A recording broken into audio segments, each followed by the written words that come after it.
Oi, pessoal, estamos na tela da UFN TV no canal 15 da NET Santa Maria para mais uma edição do programa Universo Acadêmico Entrevista. E o programa, nesta edição, vai falar sobre a importância do diagnóstico por imagem no combate ao coronavírus, né? O coronavírus ainda nos pauta e muito nesses dias, né? Nós ainda buscamos soluções, inclusive uma vacina, um programa que inclusive nos próximos dias vai ao ar aqui na UFN TV também falando, mas a gente busca agora também soluções no que se refere à imagem, ao diagnóstico do coronavírus. E para a gente conversar sobre isso, para a gente buscar informações, nós temos convidados, eles já estão aparecendo na tela aqui. Quem vai conduzir o Universo Acadêmico junto comigo, mais uma vez, é o Rogério Kerber, meu colega de UFN TV. E para participar desse programa, nós temos aqui então a presença do professor Mircos Martins, que é do curso de Ciência da Computação aqui da Universidade Franciscana, o professor do curso de Medicina da UFN, Carlos Jesus Pereira Heigert, e também o Valnir de Paula, que é professor dos cursos de Física Médica e Técnico em Radiologia, ambos aqui da Universidade Franciscana. Duas boas-vindas para vocês três e já começo perguntando para o professor Jesus.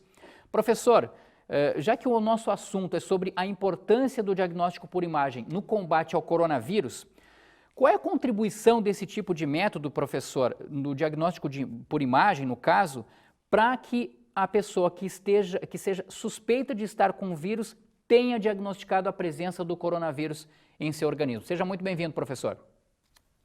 Bom dia, obrigado pelo convite, é um prazer estar aqui com vocês. Então, o que a gente tem visto nas nossas publicações e na nossa prática diária? O coronavírus, ele predominantemente acomete os pulmões e até pode acometer outro órgão, mas ele acaba acometendo muito os pulmões. Então, os métodos diagnósticos de imagem, eles nos ajudam na avaliação pulmonar. E a gente tem o método que é o método mais simples, de fácil acesso, é o método raio-x, e o método mais elaborado é a tomografia computadorizada. Esses métodos, eles não são métodos que são inicialmente utilizados para o diagnóstico, eles são muito mais para acompanhamento de doença. Como a gente não tem os métodos diagnósticos de uma forma fácil, e agora recém que os métodos estão aparecendo, a gente tem utilizado eles como rastreadores, mas eles não necessariamente são para diagnósticos, eles são rastreadores. Então, o que a gente tem feito? Paciente que tem uma suspeita de COVID e que tem que ir para um pronto-atendimento, que as teleconsultas acabam rastreando esses pacientes e mandando para um pronto-atendimento, o que se faz é um raio-x. O raio-x pode perder casos de COVID numa fase inicial, e isso vai acontecer especialmente nos primeiros dias. Agora, se o paciente tem um acometimento de mais tempo de evolução e um acometimento de mais partes do pulmão, ele fica mais fácil de ser visto no raio-x. Se o raio-x está anormal, isso não quer dizer que não tenha lesão. A gente pode fazer um método diagnóstico por imagem, que é a tomografia, que mostram as lesões mais em fase inicial. Então, as lesões mais discretas, onde o raio-x não consegue identificar, a tomografia pode identificar.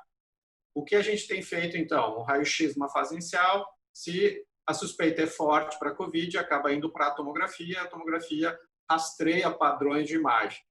Agora, eles são mais para acompanhamento de doença para casos moderados e graves. Os casos leves, a gente nem precisa fazer imagem. O diagnóstico é presuntivo e depois confirmado pelo método PCR ou um método sorológico, que é IgG e IgM. Né?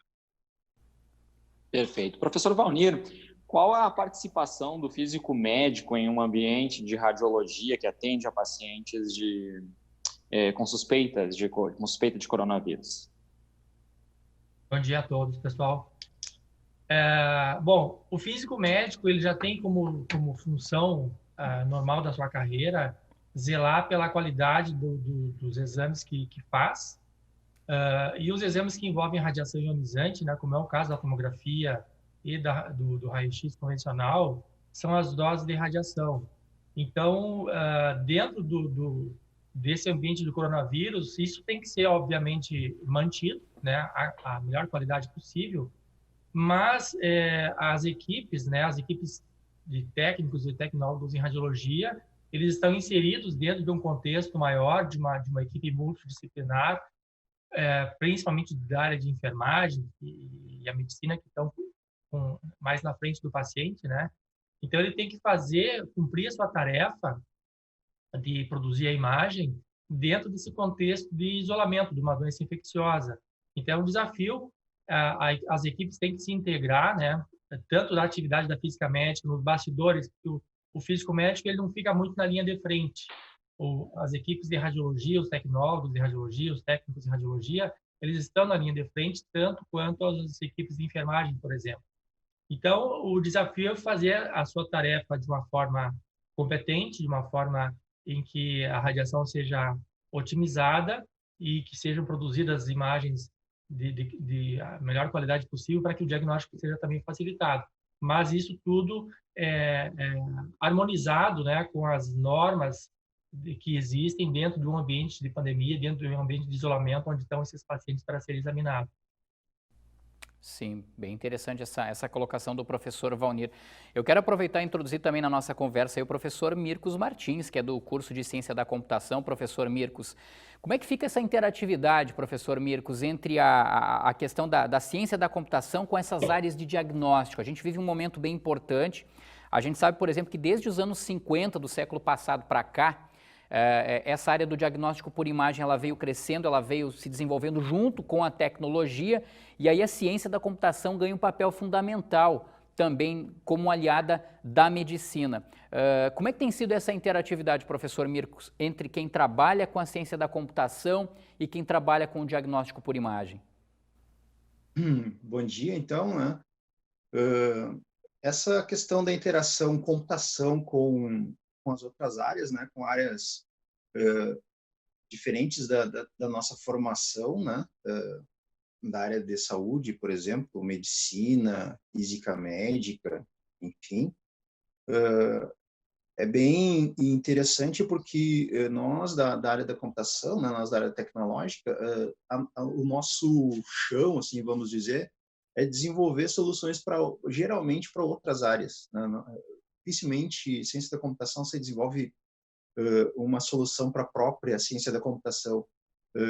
Áreas tecnológicas geralmente desenvolvem soluções para áreas afim, né? Então, essa interação com a área de diagnóstica por imagens, né, é uma área que vem crescendo consideravelmente porque a tecnologia está evoluindo muito rápido, as técnicas estão sendo amadurecidas e o hardware, né, as máquinas que nos dispõem do processamento estão se tornando eficientes e baratas. Então, a gente consegue desenvolver tecnologia para essas áreas com uma importância bem significativa. A interação com os profissionais dessas áreas aí é bem tranquila, porque todos estão almejando o mesmo caminho, né? Todos estão almejando solucionar problema de solução para um paciente. Então, todo mundo quer desenvolver da melhor forma possível e, particularmente nessa questão da pandemia, né, aliado, né, a conjuntos multidisciplinares, várias pessoas de várias áreas trabalhando com o mesmo objetivo, nós temos também uma questão de um pouco urgência, né? Quanto mais rápido desenvolvermos soluções que ajudem tanto os profissionais que estão trabalhando na linha da frente quanto as pessoas acometidas pela doença, quanto mais rápido forem desenvolvidas soluções, acredito que seja de importância ímpar, né? Agora, acho que é importante ressaltar, professor Carlos, que os exames de imagem, o senhor já trouxe isso um pouco na fala anterior, eles não substituem os outros exames, certo? Isso. O diagnóstico do COVID-19, ele é um diagnóstico ou por um suave nasal ou sorológico. Esses são a forma de fazer o diagnóstico. O que a gente tem discutido no grupo de pesquisa, eu, o professor Mircos, a professora Solange e outros participantes do nosso grupo multidisciplinar, multiprofissional, é que, dependendo do momento epidemiológico, a gente pode utilizar o método radiológico, por ser um método mais rápido de ser realizado, um método simples que a gente tem disponível nos nossos pronto-atendimentos, e ele é um marcador de doença grave, moderada a grave, né? Ele perde as doenças leves.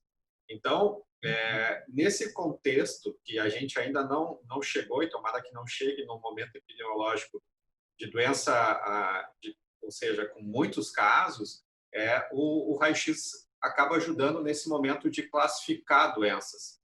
Então, a gente tem que saber utilizar o método de uma forma consciente. Ele pode ajudar, sim, mas nós temos que utilizar ele como um score de gravidade, um marcador de gravidade de doença. A tomografia, como é um método mais sensível aos pequenos achados, obviamente ele identifica casos mais leves de acometimento pulmonar, mas ela não é específica, apesar de cada vez mais nós termos dados na literatura nos ensinando a identificar o aspecto de imagem relacionado ao COVID na tomografia. Mesmo assim, ela não é específica. A gente consegue selecionar, dependendo do aspecto da imagem, casos que são típicos de COVID, casos que são indeterminados, ou seja, outras doenças podem determinar aquele aspecto da imagem, ou casos que não são relacionados à COVID. Então, ele é um divisor de águas no momento inicial. O profissional está com um paciente com sintomatologia de moderada a grave, que levou ele a um pronto-atendimento, não tem o teste disponível de forma rápida, teste sorológico ou PCR. Qual é o método que ele tem na sala do lado, ali, no mesmo pronto-atendimento? O raio-x. Então, a gente consegue dar uma noção de gravidade. Se mesmo assim a gente suspeita muito, vai para a tomografia, a gente consegue, de acordo com os dados da literatura, classificar o aspecto em típico de COVID, indeterminado para COVID ou atípico, não tem nada a ver com COVID. Isso já ajuda bastante, ajuda muito a equipe. Ele determina prováveis casos de COVID. Então, nós temos convivido isso aqui no nosso pronto-atendimento, né, que a Universidade Franciscana está associada à UPA, né? Então, nós temos feito muitos casos com suspeitas de COVID no raio-x, e os casos que são habitualmente suspeitos e têm aspecto de imagem sugestivo, ou os casos muito suspeitos que não têm aspecto no raio-x sugestivo, acabam indo para a tomografia. Nós temos um serviço conveniado também ao UFN, que é o Hospital São Francisco, onde a gente faz a tomografia inicial desse paciente. E muitos desses casos acabam sendo típicos para a COVID, e aí sim se prossegue com a avaliação desse paciente, sendo indicado a uma unidade de terapia intensiva ou para um hospital que tenha mais qualidade, para mais condições de receber esse paciente. Então, ele é um divisor de água inicial que tem nos ajudado bastante, assim. Ainda para o professor Carlos Jesus, e dentro dessa linha, né, da radiografia, professor, apenas para a gente reforçar isso que o senhor já vinha dizendo, a radiografia simples do tórax, por exemplo, né, ela é útil, de fato, para poder rastrear a doença? Ela tem um valor significativo na hora do exame? Isso é interessante, a gente discutiu, eu e o professor Mircos, desde o início, vemos discutindo isso, né? Porque o raio-x, no momento que tu tem muita doença moderada grave, ele vai identificar grande parte dessa população doente. Por quê? Porque muitos pacientes têm doença moderada grave. Se a gente for utilizar o raio-x no nosso ambiente, que ainda bem, nós não temos muitas doenças moderadas graves, nós temos casos suspeitos, e muitos são casos assintomáticos, que às vezes nem vão ao hospital, ou casos sintomáticos leves. Esses pacientes, potencialmente, eles vão ter pouco achado no raio-x. Então, se a gente for colocar toda a nossa força de trabalho nesse momento epidemiológico para o raio-x, a gente vai se frustrar. Por quê? Porque ele não vai identificar, porque são casos leves ou casos que não são COVID. Então, a gente identifica os casos que têm muito acometimento pulmonar. Então, o raio-x, apesar de ajudar numa fase inicial, ele ajuda a diferenciar os casos graves.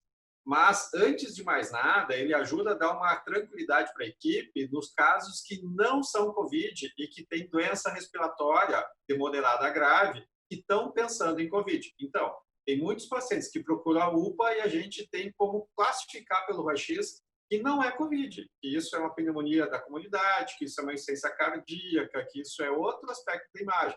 Então, na prática, isso funciona bastante. A gente consegue ajudar a equipe a fazer uma divisão entre o paciente que certamente não é COVID, o paciente que pode ser COVID com raio normal, mas que tem grande suspeita, vai para a tomografia, e o paciente que tem sintoma leve. Então, na prática, isso ajuda bastante a gente dividir os pacientes que não são COVID, que o raio-x ajuda bastante.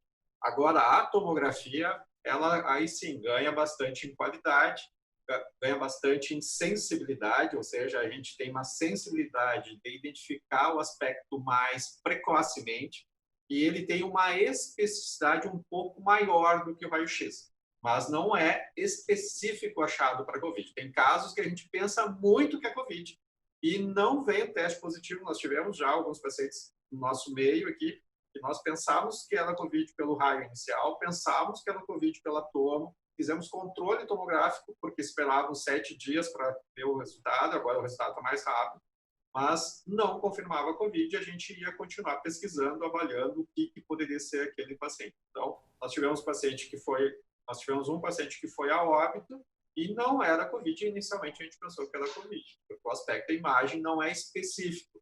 Nós temos um grupo grande de vírus e nós temos um grupo grande que não necessariamente é vírus e que o aspecto da imagem é muito parecido.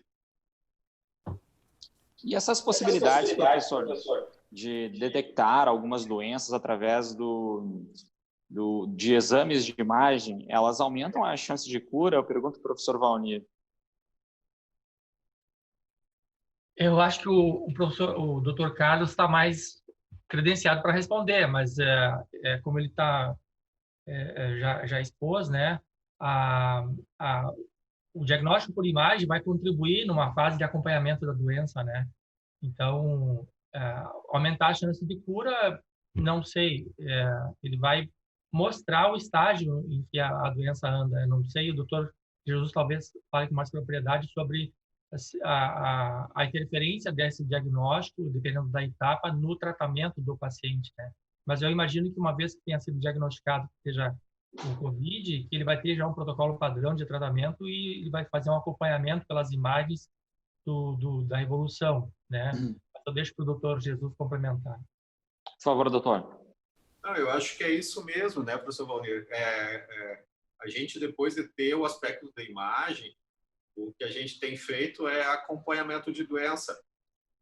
Em algumas situações, o paciente tem um curso favorável e nem precisa fazer controle de imagem. Agora, nos cursos desfavoráveis, aí a gente tem feito o controle por imagem. O método mais simples que tem é o raio-x, mas ele fica em dúvida, às vezes, porque começa a associar patologias. Nós temos pacientes com 1 mês de internação, então ele acaba associando a infecção bacteriana àquela infecção viral inicial, ele acaba tendo um suporte hídrico, onde se usa muito soro, muito líquido, acaba fazendo um grau de edema pulmonar, que acaba associando aquele aspecto inicial.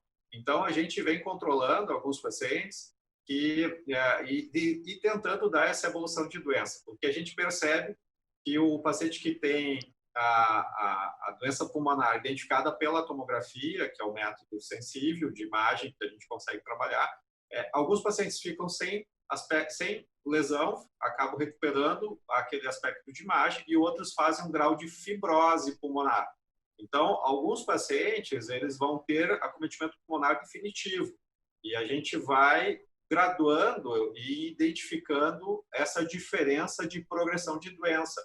Nós temos pacientes com 1 mês de internação e a gente vem acompanhando e vendo que alguns vão resolvendo, outros vão piorando a lesão, né? Nós estamos envolvidos com alguns pacientes com esse curso de imagem.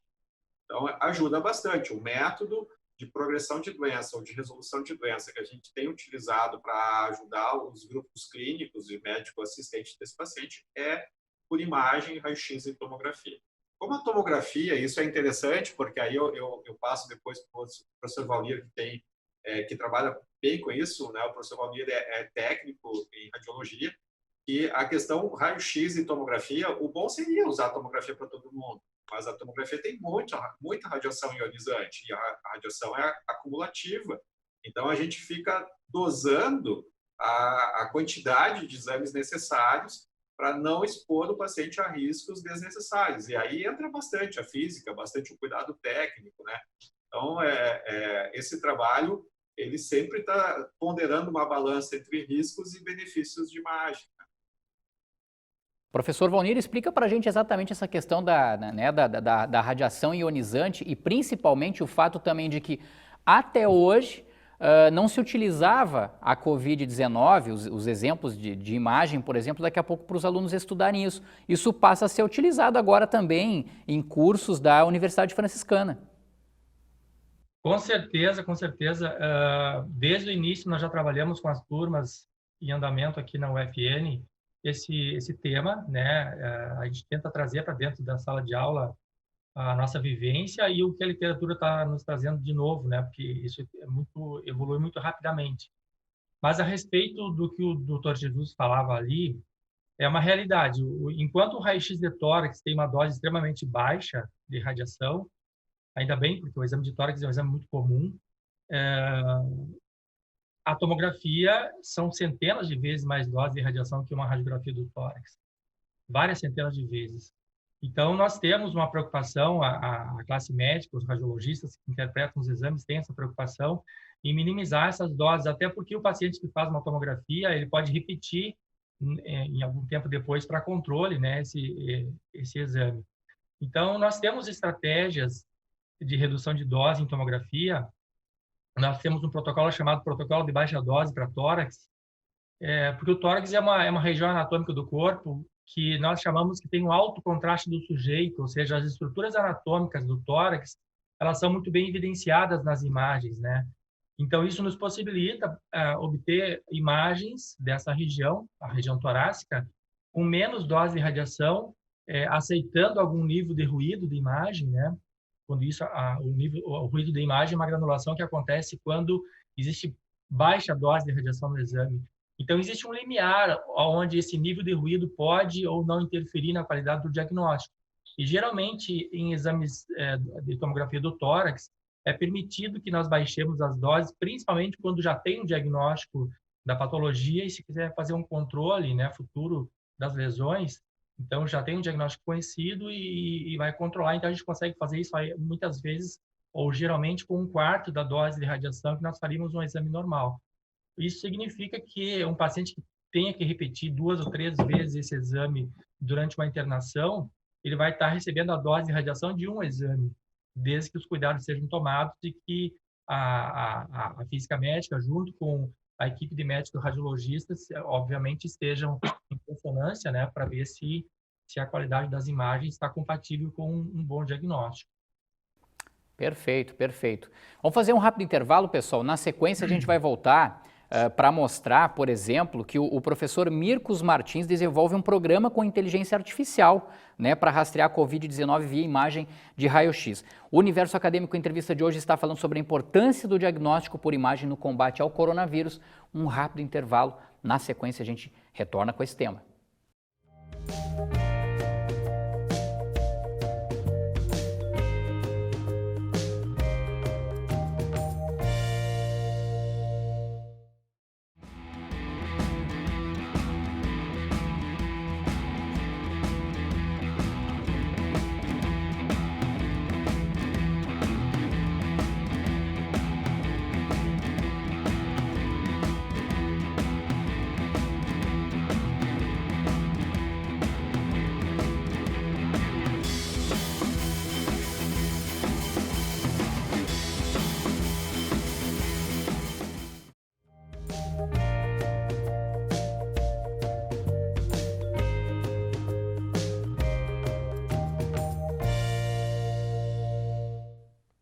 Estamos de volta com o programa Universo Acadêmico Entrevista e o tema do programa de hoje é a importância do diagnóstico por imagem no combate ao coronavírus. Para falar sobre esse tema, junto comigo, meu colega aqui de UFN TV, Rogério Kerber, nós temos o professor Mircos Martins, que é do curso de Ciência da Computação aqui da Universidade Franciscana, o professor do curso de Medicina aqui da UFN também, professor Carlos Jesus Pereira Heiger, e também o Valnir de Paulo. O Valnir de Paulo é professor dos cursos de Física Médica e Técnico em Radiologia. Pessoal, para este segundo bloco, eu trago o seguinte questionamento. Todos os pacientes com síndrome gripal ou uma suspeita de Covid-19, por exemplo, eles devem impreterivelmente realizar algum tipo de imagem ou não tem essa necessidade? Eu encaminho essa pergunta para o professor Carlos Jesus. Essa pergunta é bem interessante porque serve como uma orientação para a população, né? Então, em termos de conduta. O exame de imagem, quando a gente dá eu dou radiologia para o curso de medicina, né? Diagnóstico por imagem e radiologia. O exame de imagem ele é um exame complementar. Isso não nos tira orgulho de ser médico radiologista, ao contrário, nos coloca no lugar para ajudar as equipes clínicas. Então, o exame complementar ele deve ser solicitado quando existe um exame clínico e um exame laboratorial, se necessário, que justifique a solicitação do método de imagem. Então, no Covid-19 não é diferente das outras doenças. Existe uma indicação de fazer imagem se a avaliação clínica achar necessário fazer imagem em casos moderados a grave. Em casos leves, a moderados, vamos dizer, leves, eles não fazem imagem, porque o diagnóstico não é por método raio-x ou tomografia. O raio-x e a tomografia, eles vão ter, sim, aplicação por uma suspeita de doença moderada a grave, assim como as outras doenças. Então, se o paciente vai com um quadro gripal e o médico conversa com o paciente, vê qual é a sintomatologia, qual a intensidade, a gravidade daquele sintoma, escuta o pulmão do paciente, e aí sim ele vê que o paciente tem uma alteração que justifique avaliar por métodos de imagem. No COVID não é diferente, o COVID tem uma avaliação de suspeição, claro, então não é pandemia, né? E existe o grau de doença clínica, se ela é leve, se ela é moderada leve, acaba não fazendo imagem. Tanto é que muitos pacientes são orientados nem ir procurar o atendimento. Ele ficar em casa, esperando o quadro gripal passar. Muitos pacientes são assintomáticos, não tem nada de sintomas e mesmo assim são infectantes, né? Então, a indicação do método de imagem é uma indicação complementar a uma avaliação clínica. Se a gente está pensando que esse paciente tem uma condição de doença e que o COVID pode fazer parte da lista de hipóteses diagnósticas, aí sim a gente vai pedir um método diagnóstico. O método diagnóstico acaba sendo no tórax como o primeiro, sendo o raio-x. Depois, se a gente achar que persiste a dúvida que o caso, numa fase inicial até era leve, com poucos sintomas, e houve progressão da doença, então, existem várias condições que sugerem que a gente tenha que fazer imagem, mas não é assim obrigatório fazer imagem. A imagem ela tem que ajudar na evolução do pensamento clínico desse paciente. Agora, ela não pode ser colocada como inicial. Tanto é que não precisa. Então, se o paciente vai consultar com o médico e ele não solicita a imagem, é porque ele avaliou clinicamente aquele paciente e acha que a imagem não vai ajudar. Outra coisa que vale a pena reforçar, que é o que a gente está vendo na literatura, que existe uma diferença assim, entre tempo de evolução e aspecto da imagem. Até 3 dias de evolução de sintomas gripais, o aspecto da imagem é quase inexistente, mesmo nos pacientes que vão ter COVID e que vão ter a imagem alterada. Então, nos primeiros dias, mesmo nos pacientes que confirmam COVID, foi se estudar a primeira imagem deles lá e a grande parte ela normal. Então, abaixo de 3 dias, mesmo a tomografia tem um poder diagnóstico baixo. De 3 a 5 dias começa a aumentar a chance de ver o aspecto da imagem. E acima de 5 dias, aí sim, o aspecto da imagem se torna mais evidente. Claro, sempre na tomografia mais fácil de ver. Mas a apresentação é diferente de um paciente para outro. Ou seja, um paciente vai ter doença grave, vai ter que internar na CTI, vai ter que ser entubado e alguns, infelizmente, vão a óbito. Então, o curso de imagem desse paciente vai ser um. Agora, nós vamos ter pacientes que vão precisar internar, que vão ter imagem alterada, que vão involuir e que não vão precisar fazer controle de imagem. Então, cada caso é um caso, né? Eles são casos interpretados inicialmente clinicamente, depois, se precisar, vai fazer imagem. Perfeito. Professor Valnir, os técnicos ou tecnólogos em radiologia, eles precisam de alguma capacitação específica, especial para realizar esses exames radiológicos ou de tomografia? Olha, eu diria que para realizar a sua tarefa tradicional de realizar a imagem em si, basta que eles façam o seu trabalho adequadamente, como tem que ser feito sempre. Agora, uma novidade nessa atividade, nós temos aqui no hospital onde eu trabalho, uma equipe, uma escala de uma equipe que só trabalha com essa função dentro do ambiente de pacientes internados com Covid, e aí ele precisa estar capacitado, sim, em todo um protocolo de cuidados, né, utilizando EPIs para se proteger da contaminação. Esse é um aspecto importante também, porque nós associamos, por isso que é interessante a gente estar trabalhando dentro de uma equipe multiprofissional, porque você tem que executar uma tarefa extremamente técnica dentro do ambiente hospitalar, o ambiente onde tem outras profissões e onde tem um ambiente de doença contagiosa, né?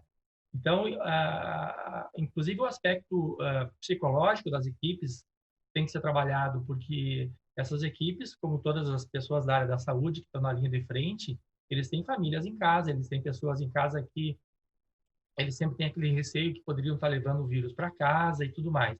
Então, o protocolo de atividade e os cuidados que são feitos dentro do serviço, ele é extremamente rigoroso para dar essa segurança para as equipes, para dar essa segurança para o tecnólogo em radiologia que está lá executando os exames, principalmente o do raio-x de leito, que ele entra mais em contato ainda no ambiente, né?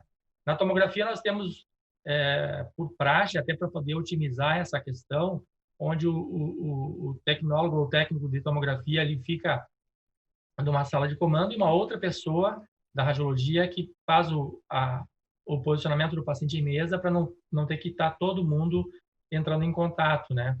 A proteção deles é feita por EPIs e é totalmente protegido realmente para dar essa segurança para ele.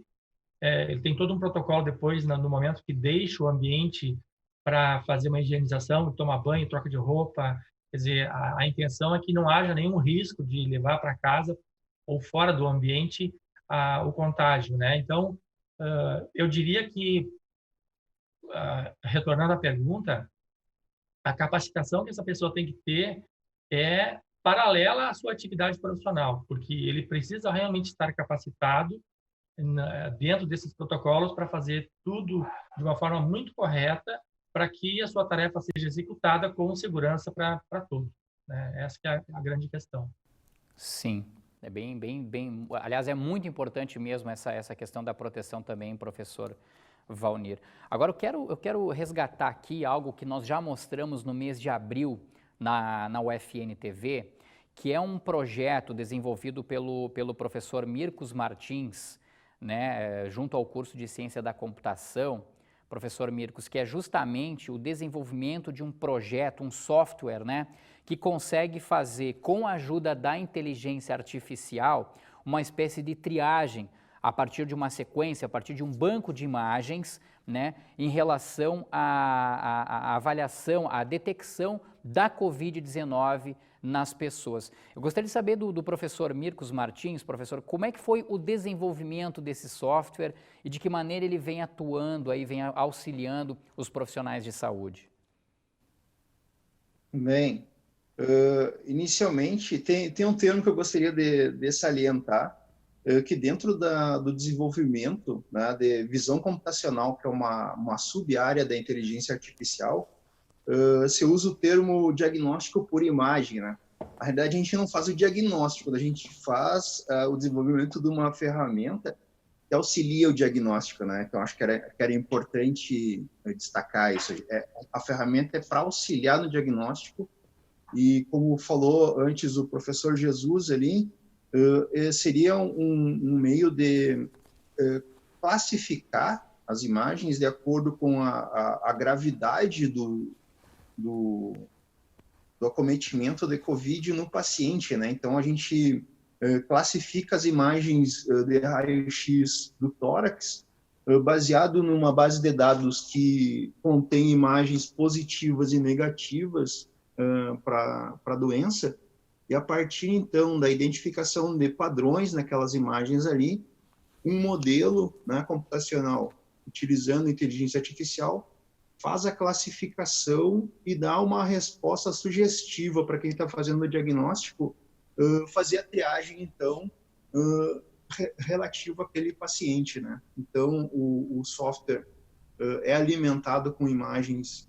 reais, e a partir dessas imagens, então, ele monta uma série de decisões para, então, informar ao usuário, o técnico em radiologia, o médico, de qual é a possibilidade daquela imagem ser positiva ou negativa, então, para o Covid. Sim. A gente, inclusive, professor, está vendo imagens, né, exatamente desse seu projeto. Isso, de certa forma, assim, se a gente fosse pegar a potencialidade dele, professor, tem mais ou menos assim, como a gente saber, nesse banco de imagem, quantas imagens, são milhares de imagens que vocês têm aí, positivas e negativas em relação à Covid, até para as pessoas terem uma ideia de como isso se procede a partir da inteligência artificial? Inicialmente, o modelo foi alimentado, né, com 10 mil imagens positivas, o mesmo número de imagens negativas, e a partir dessas imagens a quantidade foi crescendo de acordo com o treinamento do modelo, né? O modelo ele sempre está sendo alimentado para aumentar a eficácia da resposta dele. Potencialidade, né? A gente imagina o seguinte: quanto que a gente consegue fazer com que os nossos modelos sejam colocados à prova no mundo real. Aí sim a gente verifica a efetividade e o potencial de uso, né? Como o professor Jesus tinha falado anteriormente, o raio-x é um exame relativamente barato, então ele é acessível, e a ideia da utilização dele é pela disponibilidade, né? A população em si teria mais acesso baseado no baixo custo do exame. Então, foi pensado nesse sentido. Mas em questão de eficácia, a tomografia é um pouco mais importante, e baseado nas sugestões do professor Jesus, a gente está desenvolvendo um upgrade desse projeto, que é implementar também a análise de imagens de tomografia, que já está sendo construído. O projeto já está funcional, né? As imagens que vocês estão vendo é uma versão já foi evoluída dessa versão, né? Porque essa versão era local, agora existe já um website com serviço disponível para os profissionais de saúde fazerem a utilização do sistema. Ele já está sendo utilizado em alguns hospitais, em algumas clínicas, não só em Santa Maria, mas fora aqui de Santa Maria também. Como é que foi a receptividade por parte dos profissionais de saúde, principalmente por quem trabalha com esse tipo de diagnóstico, para justamente poder atuar e poder utilizar esse software? Receptividade, assim, foi da melhor maneira possível, porque primeiramente, a gente não é da área de saúde, então, inicialmente, existe como que eu vou explicar, um certo receio, né, de aceitar alguns termos da área tecnológica dentro de um outro meio, porque a comunicação entre áreas diferentes se torna difícil quando a gente trabalha numa área interdisciplinar, né? Então, com o tempo, a gente vai ajustando essa linguagem, e a área, na área de saúde, na ponta de lança, né, no primeiro atendimento lá, acaba enxergando que a gente está trabalhando para apoiar. Então, essa receptividade é muito boa, né? Da minha visão, é muito boa, é muito boa. O sistema, como ele está online, então ele pode ser utilizado basicamente por qualquer profissional da área de saúde que tenha contato e queira participar do projeto, porque a gente ainda está numa fase experimental, ele não é um projeto como produto final, né? Então, a ideia dele é uma técnica científica de utilização. Então, profissionais da área de saúde que gostariam de participar e contribuir com a área estão muito receptivos, né? A gente tem casos de participação em cidades do Rio Grande do Sul: Bagé, Alegrete, Santana do Livramento, mais algumas, não vem o caso ainda.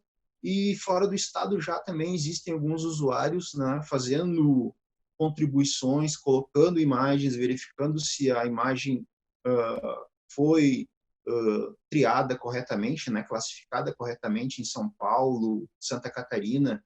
Então, a gente tem alguma abrangência bem interessante e a receptividade está sendo o melhor possível. Bom que isso tem ocorrido mesmo, professor Mircos, porque ele, como o professor Carlos Jesus já havia ressaltado antes, né, ele tem, por exemplo, uma importância muito grande a partir do momento que a gente não consegue fazer uma testagem em massa, né? O diagnóstico por imagem ele pode entrar e deve entrar justamente nessa situação. O senhor estava falando que são 10 mil imagens, né, professor? Esse banco de dados são 10 mil imagens no total. Quem daqui a pouco desconfia um pouco disso, professor? Qual é a precisão, né? Qual é a probabilidade de acerto ou de erro a partir dessa análise, a partir dessa quantidade de imagens? Na realidade, são 20 mil imagens. 20 mil imagens. Isso, 10 mil positivo, 10 mil negativo. A precisão, né, ela é medida basicamente quando a gente pega e alimenta o modelo, né, a gente divide aquela quantidade de imagens em uma parte onde a gente vai treinar a imagem e a outra parte onde a gente vai testar se o modelo está respondendo corretamente. Tá? Então, dessas 10 mil imagens para COVID positivo, 10 mil imagens para COVID negativo, elas foram divididas em 60-40, ou seja, 60% desse conjunto de imagens foi colocado para treinar o modelo, e os outros 40% para testar. Quando foram feitos os testes nesses 40%, a acertabilidade, ou seja, o modelo acertou mais de 95% das imagens que foram colocadas para teste. Então, a gente se baseia na acurácia do acerto do modelo, né? Nesse número de acertos que a gente tem em cima daquelas imagens que a gente já sabe o resultado anteriormente. Aí a gente consegue fazer uma métrica para verificar qual é a taxa de acerto, quanto que a gente consegue ter de confiabilidade no modelo construído. Sim. A gente estava fazendo nesse meio tempo, né, a reconexão aí do professor Carlos Jesus. A gente teve um problema técnico, ele pegou uma parte da resposta do que estava falando o professor Mircos Martins. Acredito que o professor Valnir de Paula também estava acompanhando essas informações, Rogério Kerber, e a gente estava falando justamente dessa quantidade, né? O professor Mircos dizia 20 mil imagens, né, nesse banco de imagem, 10 mil positivas, 10 mil negativas para o teste da Covid, e mais ou menos o índice do quanto isso repercute e qual é essa quantidade né, de imagens que aproximam a probabilidade da chance de acerto justamente para detectar a presença ou não da Covid-19, do coronavírus no paciente, na pessoa que passa pelo exame. Quero fazer uma pergunta final já para o professor Carlos Jesus. Professor, quanto tempo leva para que essas alterações mostradas nos exames de imagem, por exemplo, desapareçam no pulmão do paciente? O que a gente tem visto é que o curso de doença muda de acordo com a gravidade da doença. Então, alguns casos mais leves, eles vão ter recuperação mais rápido e alguns casos mais graves vão ter recuperação mais lenta. Mas o que a gente tem visto é meses para mudar a alteração, tanto para assumir quanto para fazer fibrose pulmonar, que é o que a gente está vendo que alguns pacientes estão evoluindo para isso. Sim. Então, não é rápido, assim, né? Não é de uma hora para outra, mas existe a variabilidade da gravidade do acometimento inicial. Importante que o professor ressalte, né? Porque é algo bem positivo. Rogério Kerber, a gente está com o professor Valnir de Paula, que é do curso de Física Médica aqui da UFN, e nós temos vestibular, né? Via avaliação EAD, o vestibular de Física Médica e também para o curso técnico em Radiologia. É isso, Rogério Kerber? Isso mesmo. Também para o curso de Ciência da Computação também vale a prova, a nota do Enem. E o nosso outro representante, nosso outro convidado, o professor Carlos, que é do curso de Medicina, também o curso está sendo oferecido neste vestibular.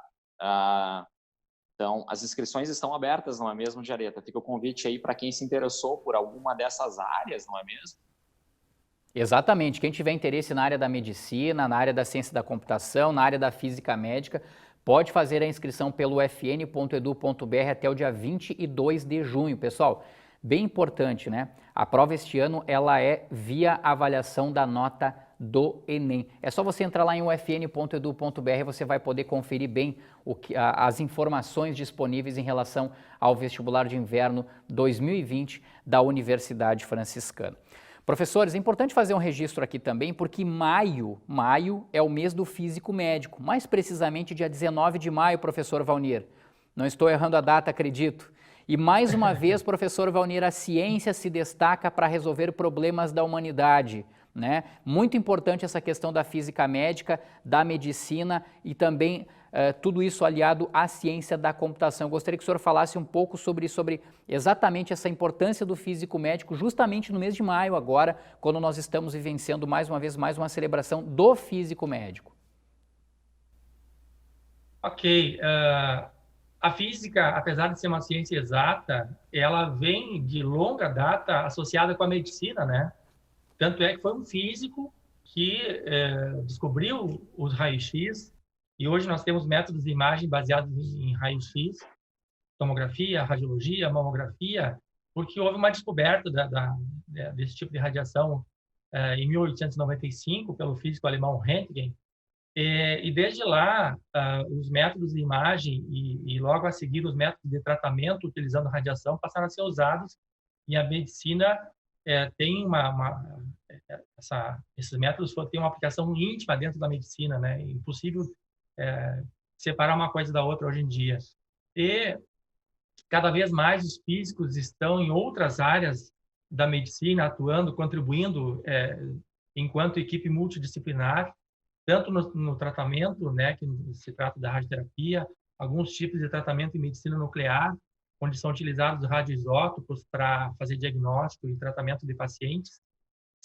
São áreas independentes, né, vamos dizer assim, dentro da física médica, são especialidades diferentes, mas todas atuando em prol da saúde, da medicina, atuando junto com contribuindo, né, para a evolução dos tratamentos e diagnósticos dos pacientes. Então, é um orgulho que a gente esteja aqui numa sala, numa conferência, tratando de assuntos de saúde, tendo a física, né, como participante dessas áreas e podendo dar sua contribuição. Então, é um orgulho para nós. Esperamos, né, o professor Mircos também aí na área de TI, né, é interessante como as áreas se entrelaçam para um benefício comum. Então, para nós é uma gratidão, é uma coisa muito importante. Perfeito. Deixa eu aproveitar e passar o link já, inclusive, o professor Mircos Martins nos avisou aqui, preditcovid.com.br, né, professor Mircos? Para quem quiser, inclusive, fazer o contato, acompanhar, né, vocês aí, tudo, nesse projeto aí que o senhor tem desenvolvido, inclusive tem a ajuda do professor Carlos Jesus e acredito que também do pessoal da Física Médica. Exato. Temos o website predictcovid.com.br. Quem quiser acessar e acompanhar o projeto, colaborar, trocar ideias, né? A gente sempre está aberto àquela contribuição científica, como o Rony estava falando ali. Nós trabalhamos numa equipe multidisciplinar, então a terminologia técnica, como avaliar os modelos, a gente está sempre aceitando e está sempre vendo de bons olhos, né, essa contribuição aí que é muito importante nesse trabalho multidisciplinar aí. Rogério Kerber, acho que eram esses os questionamentos que nós tínhamos para eles, né? Da minha parte, sim, Jareta. Legal, legal. Eu quero já aproveitar então e agradecer a presença do professor Mircos Martins, do curso de Ciência da Computação aqui nesse programa, o professor Carlos Jesus Pereira Heiger, que é do curso de Medicina aqui da Universidade Franciscana e também da UFN, dos cursos de Física Médica e Técnico em Radiologia, Valnir de Paula, que estiveram conosco durante essa gravação aqui do programa Universo Acadêmico Entrevista. Professores, muito obrigado, um bom trabalho a todos vocês, né?